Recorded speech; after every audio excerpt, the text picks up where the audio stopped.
자, 이번 시간에 논의 들을 주제는 포상금에 관한 주제. 이번에는 한 문제 구성이 되고요. 조금 양이 많아요. 그래서 제일 처음에 논의할 주제가 포상금의 지급 대상이라는 주제부터 설명을 드리도록 하겠습니다.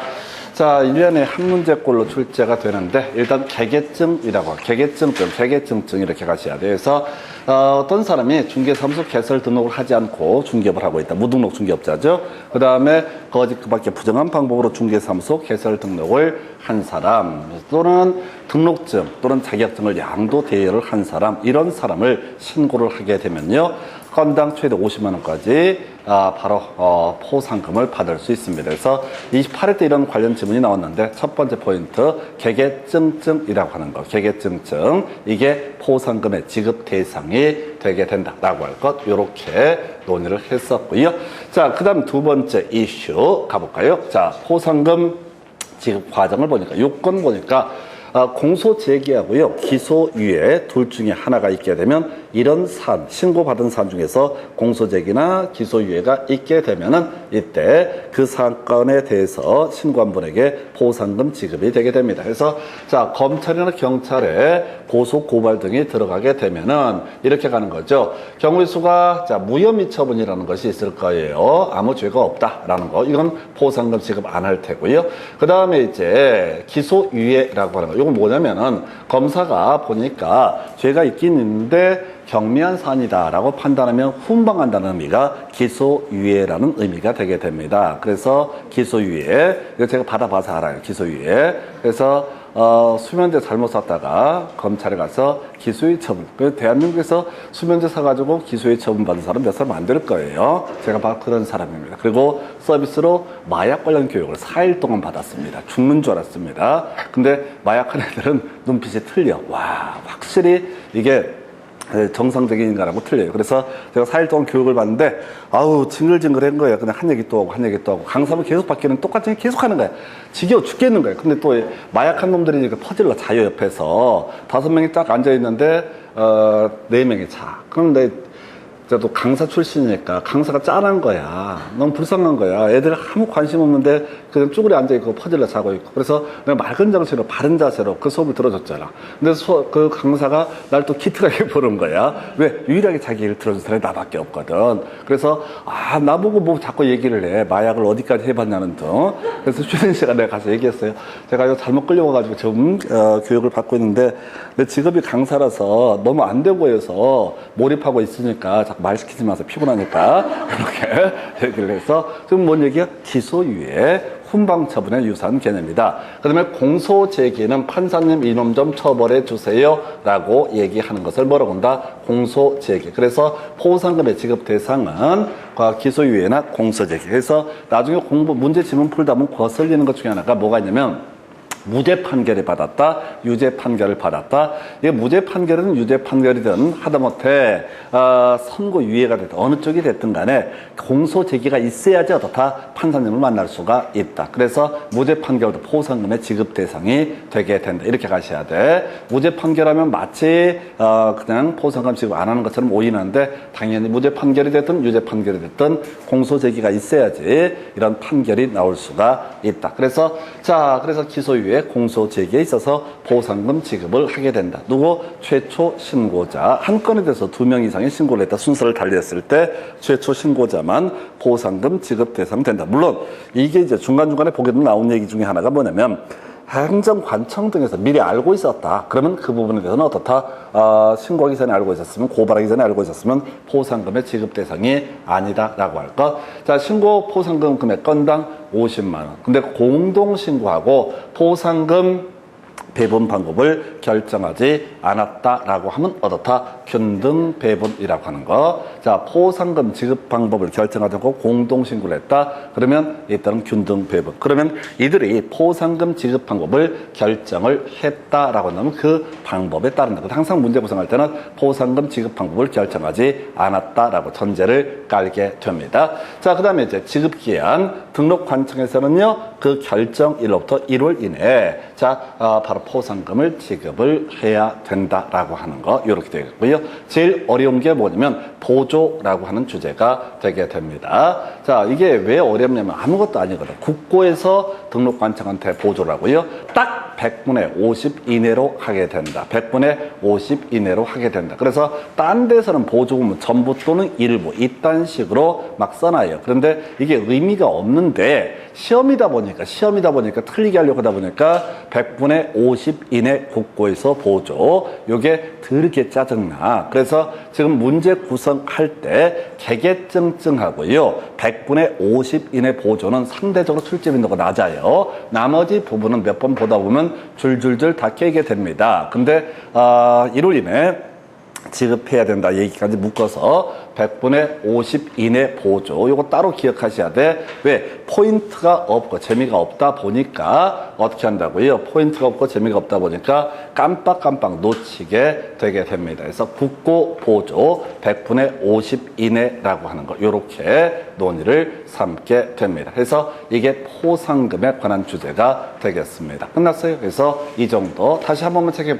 보겠습니다. 자, 첫 번째 개개증증이라고 하는 거. 자, 개개증증. 앞으로 박스형 문제 이런 거 구성할 때 충분히 나올 수 있는 문제야. 28회 때 지문 하나 이상한 거 가지고 포상금 지급 대상에다 틀리게 뽑아냈거든요. 그럼 앞으로 나올 문제 개개증증이라고 하는 거. 그 다음에 자, 바로 이 포상금 지급하기 위한 요건 그냥 신고 고발했다고 무조건 포상금을 주는 것은 아니고요. 공소제기나 기소유예 판결이 기소유예 결정이 있게 되면 이때 포상금 지급하게 된다. 누구한테? 최초 신고자. 만약 공동 신고를 했으면 바로 배분 방법을 정하지 않으면 균등 배분 이렇게 갑니다. 등록관청 1월 이내 만약에 기소유예 결정이 있다거나 공소제기 결정이 있다는 것을 알고 나면 1월 이내에 포상금 지급을 해야 된다. 결정일로부터 1월 이내에 포상금 지급해야 된다. 그 다음에 국고에서 보조할 수 있는 비율 100분의 50 이내라고 해서 요렇게. 자, 바로 가서 문제 가지고 체크를 해드리겠습니다. 자, 공인중개사 법령에 관한 설명 틀린 것을 고르시오 해서 소속 공인중개사를 고용한 경우 그 자격증 원본 중개사무소 안에 게시해야 된다 해서 어렵지 않죠? 우리가 중개사무소 개설을 하게 되면은 게시해야 될 게 자격증 등록증, 그 다음에 중개보수 요율표, 또 하나 이슈가 됐던 것이 뭐가 있었더라? 바로 손해배상 책임 보장 증명서류 4가지를 게시할 것. 2번 법인인 기업 공인중개사 분사무소에 있어서는 분사무소 신고 필증 원본을 게시해야 된다. 자, 개공이 아닌 자는 표시 광고를 해서는 안 된다. 앞에서 공부하셨죠? 표시 광고는 오직 누구만이 할 수 있다? 개공만이 할 수 있다. 그래서 표시 광고할 때 개공의 인적사항, 사무소에 관한 사항도 공시를 해야 된다. 소공 등은 명칭을 표시하지 않는다. 그 다음에 중개사무소 명칭을 명시하지 않냐고. 자, 중개 대상물에 표시 광고를 한 사람 포상금의 지급 대상 어려웠어요. 그래서 포상금의 지급 대상은 뭐라고요? 개개증증. 자, 개개증증. 이게 바로 뭐가 된다? 포상금의 지급 대상이 되게 된다라고 할 것. 그 다음에 5번 기업 공인중개사 이중으로 중개사무소 개설 등록해서 중개업할 수는 없다라고 해서 이중 등록 1년 이하의 징역 1,000만 원 이하의 벌금 사유에 해당이 되게 됩니다. 자, 그리고 뭐 절대적 등록 취소 사유와도 연계가 되어 있고요. 그리고 같이 비교해서 볼게. 다시 3년 3천 개개 직상 증토 시단 방의 요건 3년 3천 나머지 모르면 거의 대부분이 1년 1천 이렇게 해석을 하게 됩니다. 그래서 이 문제 답은 4번. 그래서 28회 때 나왔던 문제 약간 흔들어 놓은 게 포상금 지급 사유 개개증증 이렇게 보셨고요. 그 다음 주제 가지고 살펴보도록 하겠습니다.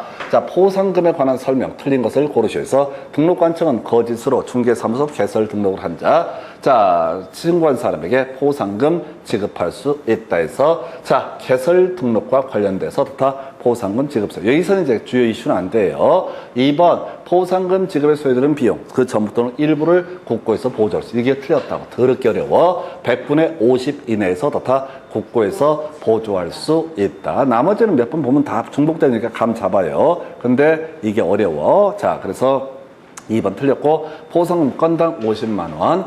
그 다음에 포상금 지급을 결정한 날부터 1월 이내 포상금 지급해야 된다. 하나의 사건에 대해서 2건의 신고가 동시에 접수가 됐다라고 했을 때 최초 신고자에게 포상금을 지급하게 된다. 공동신고였을 때만 배분 방법을 정하지 않으면 균등 배분의 문제로 넘어가게 된다라고 할 것 해서 이 문제 답은요 2번 이렇게 해석을 합니다. 그 다음 이슈 살펴보겠습니다.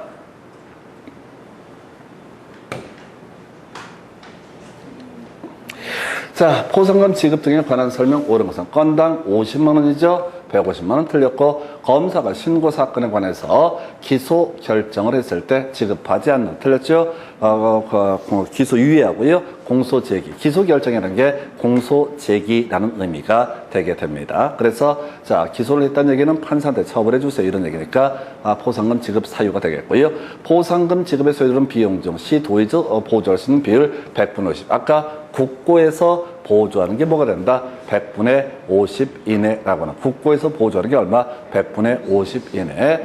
자, 그 다음에 결정일로부터 1월 이내 포상금을 지급해야 된다. 요걸 이제 답으로 구성을 했습니다. 포상금 지급 신청서를 제출받은 등록관청 그 사건에 관한 수사기관의 처분 내용을 조회한 후 포상금의 지급을 결정을 하고 결정일로부터 1월 이내에 포상금 지급해야 된다. 자, 등록관청 하나의 사건에 관해서 2건 이상의 신고가 접수됐을 때 공동신고가 아니라고 한다면 이때는 선순위 먼저 신고한 사람에게 어떻다 포상금을 지급을 하게 된다라고 할 것 해서 이렇게 해서 답은 4번 이래 보셨고요. 그 다음 문제 전통적으로 내왔던 문제 형태죠. 그래서 지금 포상금 금액을 구하시오라고 하는 거 해서 갑은 자 A와 B를 신고를 했다. 바로 A와 B의 운명을 봐야 돼. A에 대해서는 공소 제기, B에 대해서는 무혐의 처분. 그러면 갑이 받을 수 있는 건 첫 번째 50만 원 받을 수가 있다. 이렇게 가는 거예요.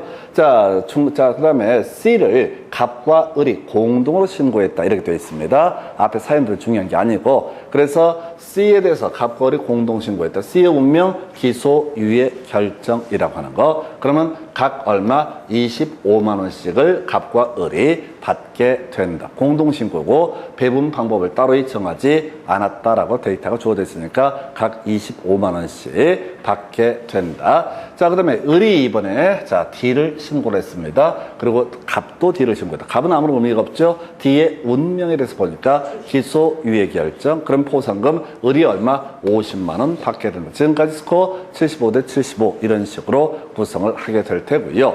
자, E라고 하는 사람을 갑과 을이 공동으로 신고를 했다. 근데 보니까 E가 부정한 방법으로 개설 등록한 사실에 등록관청에 대해서 이미 발각이 됐다. 그러면 이건 이제 신고해보자 아무 의미 없죠. 발각되기 전에 해야 되는 거니까. 그래서 이건 포상금 지급 대상이 아니다. 그래서 갑도 75, 을도 75라고 해서 답은 1번 이렇게 구성을 하게 됩니다. 이게 이제 한 3가지 문제 유형이 나오는데 몇 번 보면 이제 요건 거의 줄줄줄 꿰는 그런 문제가 되게 됩니다. 그래서 다시 정리하면 자, 고소 고발 이라고 하는 것이 발각되기 전에 이루어져야 되고요. 그 고소 고발이 돼서 자 공소 제기 또는 기소유예 결정 등이 있게 됐을 때 등록관청에서는 자 포상금 건당 최대 50만 원까지 지급할 수 있다. 건당 50만 원까지 지급할 수 있다. 이렇게 해야 되겠고 그 다음 문제 가서 확인을 해보겠습니다.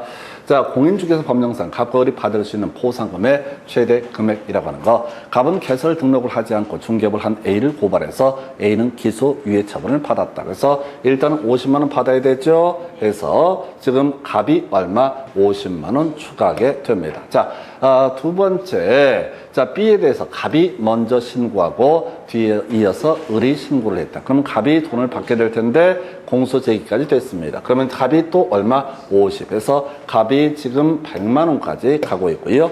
세 번째, 갑과 을은 포상금 배분하는 합의 없이 공동으로 이 자격증을 대한 C를 신고를 했다. 자, 그리고 검사가 공소 제기했다. 그럼 일단 25만 원씩 받을 수가 있다. 그래서 갑이 125만 원, 을이 25만 원 상태.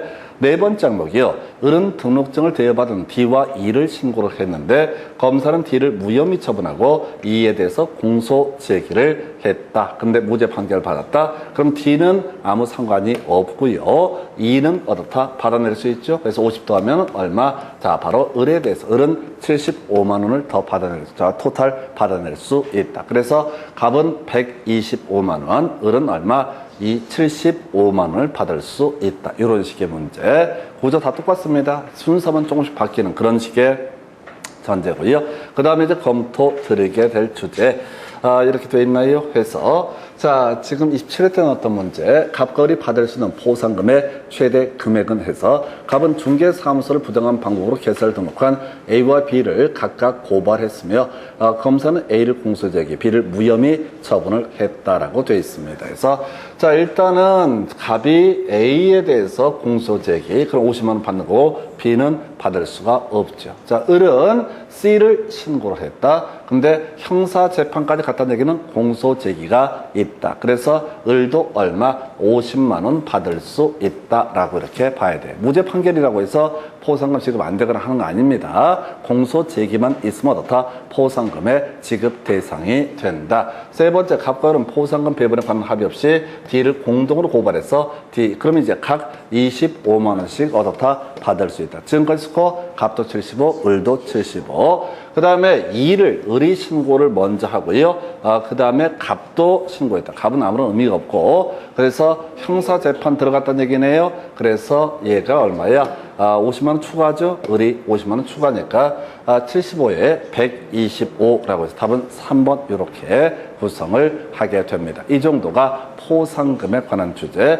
계산 문제 형태처럼 보이는 게 이렇게 세 가지 유형이 구성이 됐었고요. 그리고 나서 이제 이거 한 번만 더 정리하고 그건 정리를 할게요. 그래서 포상금의 지급 대상에서 일단 개개증증이라고 하는 것이 하나 이슈. 개개증증. 그리고 별 내용은 아닌데 겁나 거슬리는 것 중에 하나가 자, 포상금 지급 결정하고 결정일로부터 1월 이내에 포상금 지급하게 된다. 그 다음에 국고에서 100분의 50 이내에서 보조할 수 있다라고 하는, 이게 이제 별 내용이 아닌데 짜증나는 거. 그리고 나머지는 하다 보면 금방 캐치하는 거죠. 공소제기는 기소유예 있으면 어떻다? 포상금의 지급 대상. 특히 공소제기 후 무죄 판결이 있다 할지라도 포상금의 지급 대상이 되게 된다. 최초 신고자고요. 공동 신고자의 경우 균등 배분, 따로 배분 방법을 정하자면 균등 배분의 방법에 따르게 된다. 그 정도까지 이슈에서 자, 오늘 여기까지 해서 포상금까지 보죠. 다음 시간 나머지 주제 이어가겠습니다. 수고하셨습니다.